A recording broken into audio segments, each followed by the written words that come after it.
Alam niyo mga katropa, isa sa mga hindi natin maiiwasan dyan habang tayo lumalarga, yung mga bigla na lang tayong malulubak o madadaanan natin yung mga malaking butas sa kalye. Isa magugulat na lang tayo, biglaan na lang tayo lalagabag, blagag, ganun. Kasi hindi natin nakita yung butas. Kung meron tayong hindi nakita ng lubak, bigla ka na lang magugulat, meron palang malaking butas sa dinadaanan natin o di kaya malaking nakaumbok na semento o lupa sa mga dinadaanan natin. Gaya ng mga ganito, ayan o.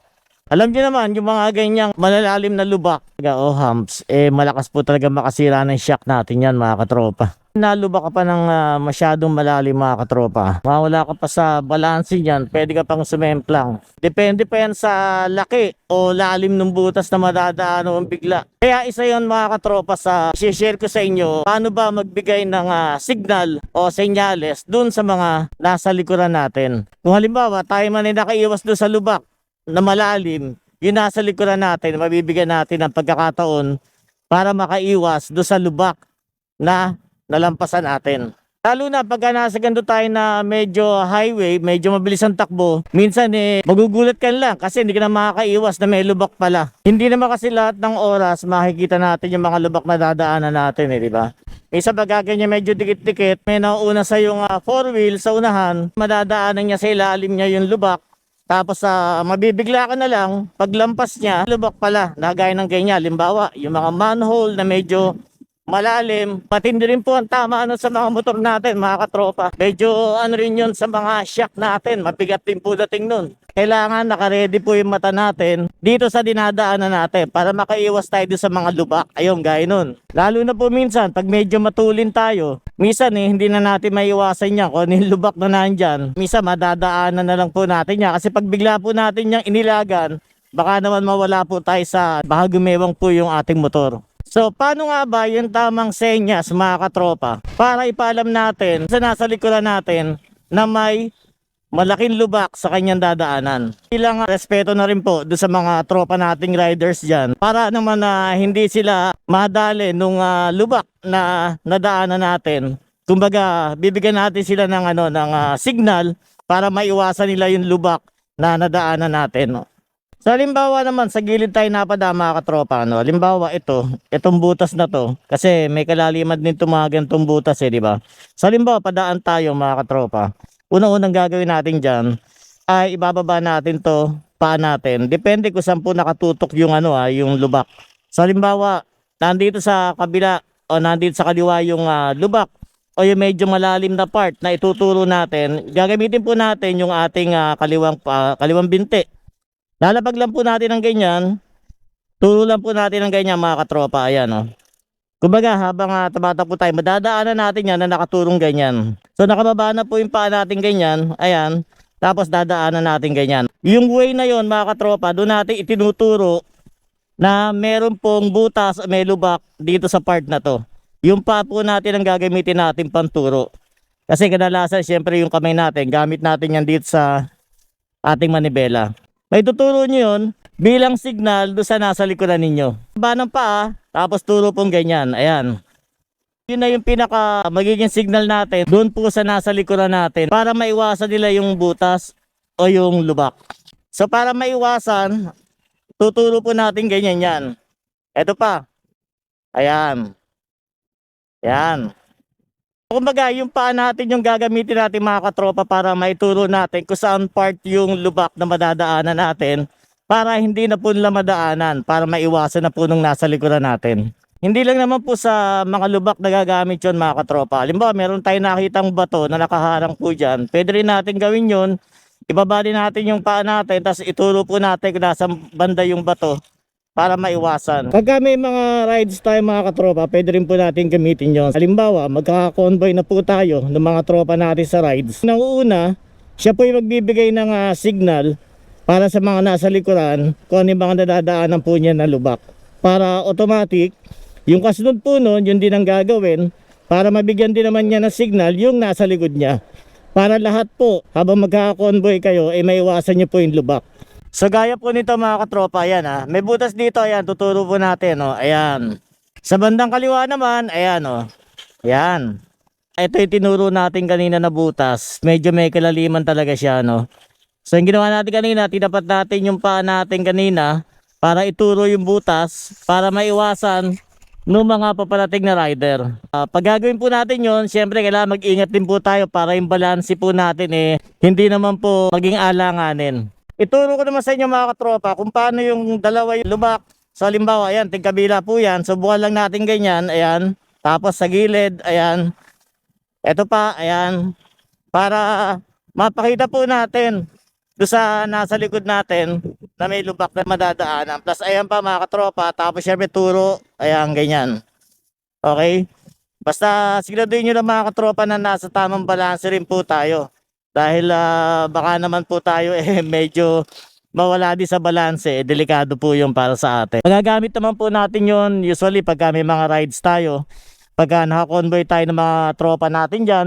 So halimbawa tayo nauuna, tayo po yung magtuturo kung saan yung mga bandang may lubak, kaliwa man yan o kanan, para yun din po ang sundan nung nasa likuran natin. Yun din po ay tuturo niya para doon sa nasa likod naman niya. Tapos and so on and so forth na po yun mga katropa. Yun po yung kung paano natin bibigyan ng signal o senyales yung nasa likuran po natin na rider, okay? Para iwas disgrasya yun mga katropa. Kasi syempre, yung iba, ginagawa din naman po yan para sa atin. So para matutunan lang po natin kung paano yung paraan para maiwasan po yung mga disgrasya sa kalye mga katropa. So ganun lang po yung gagawin natin doon. Paalala ko lang mga katropa na once na gagawin po natin yung kailangan po, tama po yung balanse naman natin para hindi po tayo gumewang, hindi po tayo mislide, o hindi po tayo mailang. Kailangan malayo pa lang nakikita na po natin yun. Kaya nga dapat po alerto po tayo sa mga lubak para agad-agad makapag-ready tayo ng pagbabalansi natin para maituro po natin na maayos kung saan bandang lugar yung ituturo natin na may lubak. Okay? So yun naman po bilang respeto at saka malasakit po sa mga kapwa natin rider sa kalye. Pagka nandito tayo sa mga flyover mga katropa, pagbaba natin ito, dito mangyayari kasi yung tinatawag ng merging traffic mga katropa. Ito yung pagbaba natin sa linya natin galing dito sa flyover. Meron manggagaling naman dito sa bandang kanan. So para maiwasan natin yung disgrasya mga katropa, kaya niya pababa na po tayo. Halimbawa, ang way natin is pupunta po tayo sa kanan. Tatawid tayo sa bandang kanan mga katropa. Bago tayo tuluyang makababa dito sa flyover, kailangan po natin i-anticipate muna natin o alamin natin yung sitwasyon sa kanan. Tingnan po natin kung maraming sakyan o kung kakaunti. Ngayon, eto na, pagka tayo tatawid na sa kabila mga katropa, kailangan natin mag-minor, mag-signal, at saka syempre, alalayan natin bago tayo papasok. Titingin po tayo maigi. Ayan. Siguraduhin natin clear bago tayo papasok po na ganyan. Ayan.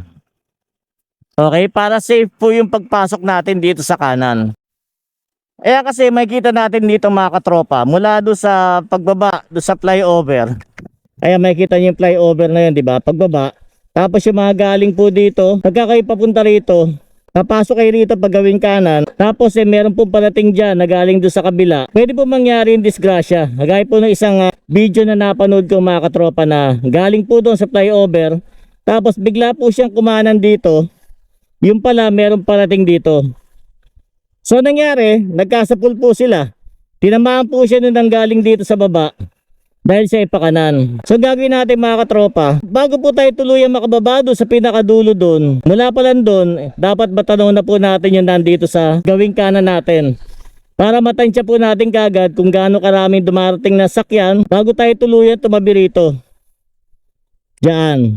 Para maiwasan po natin yung biglang pagkakasapul nung galing dito sa baba at galing tayo doon sa taas. Plus dapat magme-minor po tayo unti-unti at saka mag-signal light tayo para hindi tayo tamaan nung galing po dito sa baba mga katropa. Kung baka galing kayo ng flyover mga katropa, tapos papasok po kayo dito sa gawing kanan, tapos may manggagaling po dito, gaya niyan, marami po yan. Oh. So ang gagawin natin talaga, magme-minor po tayo. Unti-unti lang, papasok tayo unti-unti para hindi tayo magsapul nung galing sa taas at saka yung galing sa baba. Sana mapag-ingatan natin yung mga ganung pagkakataon na pagkagaling po tayo sa taas dun sa flyover, kailangan dahan-dahan po tayong papasok dito. Lagi nating I expect na may manggagaling po talaga dito sa kanan dahil marami po dyan mga sakyan nang gagaling din. Okay, so pag-ingatan natin para maiwasan natin yung nangyari doon sa napanood kong video mga katropa na talagang nagkasapul po silang ganon dahil hindi sila nagkabigayan. Basta kailangan mag-minor po yung galing sa taas at kailangan niya makita yung paparating dito sa kanan. Ayan o, gaya po nun o, di ba? So kailangan mag-minor talaga tayo. Silip, ihinto, pare, full stop po talaga. Kasi gaya no, marami po talaga nang gagaling doon o. Yan, tama yan. Tama yung ginawa ni tropa. Boss, maganda umaga. Lapitan lang kita. Magaling ka doon sa taas, di ba? Tapos kakanan ka rito. Medyo malapit yung pupuntahan mo. Pero sa na-observe ko, tama yung ginawa mo, tropa. Kailangan talaga, pagkagaling tayo sa taas, alalay talaga tayo ng takbo. Kasi madalas talaga yung galing dito is mabilis. So sa nakita ko, tama yung ginawa mo. Kasi mahirap talaga yung dire-diretso ka eh. Kasi tas tatabi ka dito, tas meron pala dito, di ba? Kasi may mga napanood tayo mga video na gano'n na nangyari. Nagkasapul. Okay, so yun lang, nakita ko tama yung ginawa mo. Bilang matindi pag-iingat yun, tropa. Clarence po. Clarence, shoutout kay tropang Clarence. Napakaingat nung ginawa niyo talaga. Nakita niyo naman sa video natin mga katropa. So ares sa iyo tropa. Ingat ka, ingat kay tropang Clarence. Ito po. Yeah. Salamat tropa. Ingat ka lagi, ingat. Thank you, thank you. So yun mga katropa, di ba? Meron siyang emergency call o chat yata. Isa pa yun, pag may mga emergency tawag tayo, kailangan natin talagang tumabi. Minsan natin may iwasan yun. Kaya tama yung ginawa ni tropa. Tingnan muna maigi yung mga parating sa kanan para maiwasan yung matinding aksidente talaga. So yun lang mga katropa. Kailangan talaga para hindi tayo madisgrasya, kailangan po natin mag-ingat talaga ng todo. Tama yung ginawa ni tropang Clarence talaga. Napakaingat nung ganon. Di bali po tayo matagalan. Mahalaga, hindi po tayo madisgrasya. Alright, so ilang mga katropa. Tandaan po ninyo, yung mga galing sa flyover, pababa, bago pumasok sa kanan, tingnan nyo po muna maigi yung mga nasa kanan ninyo. Para maiwasan natin yung mabangga tayo o tamaan tayo nung nasa bandang kanan. No? Ares po sa inyo, ingat po tayo lahat. Keep safe.